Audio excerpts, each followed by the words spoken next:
The Los Angeles Unified School District is facing a budget crisis like no other time in its history.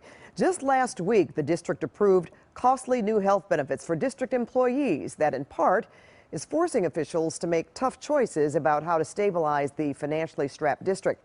Well, the new head of the USD, or LAUSD, Michelle King, recently sat down with me to answer questions about how to fix the financial mess. And in this interview you'll only see on Tube, King talks about the possibility of closing schools and consolidating kindergarten through 8th grades.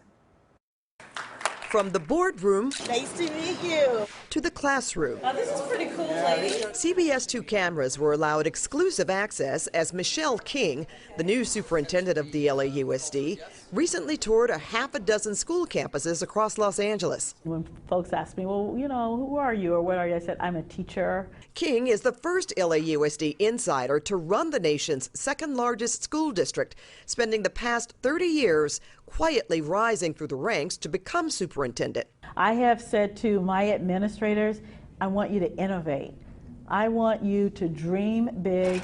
Only 8 months on the job, King has the support of much of the rank and file, but her leadership faces critical tests, including a looming financial crisis. An independent panel forecast a $333 million deficit for LAUSD next year, and by 2019, that could balloon to nearly $600 million. There is a rumor floating in some areas that you may want to consolidate smaller schools into one. In terms of the budget, I'm looking at any and everything. So some schools, if they're too small to run, then that it's cost prohibitive, unfortunately.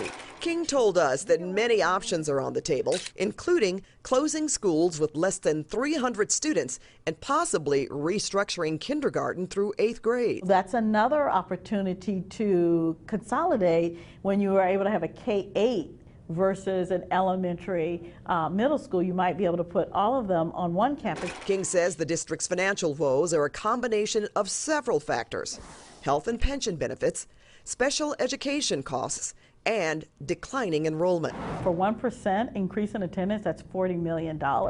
Over the past decade, there's been a mass exodus of students from the LAUSD, with more than 100,000 students now attending charter schools. King's plan to stop the hemorrhaging? For me, it's certainly about choice. And I believe that if we build it, then they will come. The district opened 16 new magnet schools this year, including an all-girls science and technology academy near downtown LA.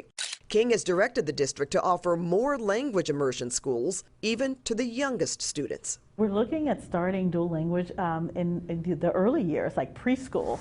King admits the district must do more to prepare students for college. New statewide test results show LAUSD students made modest gains in English and math, but more than half of the test takers still fell short of the state average. King says it's a top priority to increase graduation rates.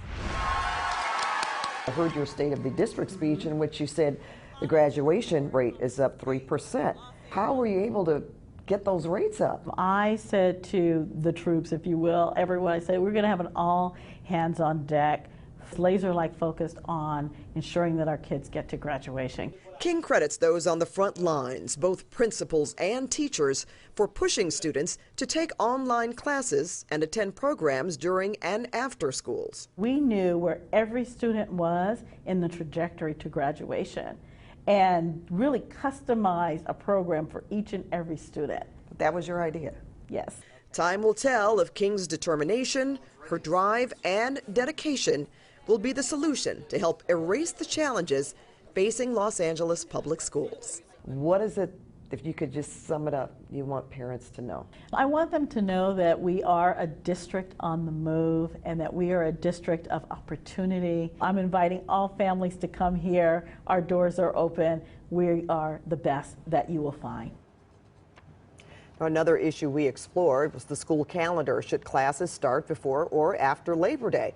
Well, the LA Unified School Board is currently debating that issue, and King says she supports starting school before Labor Day, saying it gives high school students a competitive advantage on taking tests and also applying for colleges.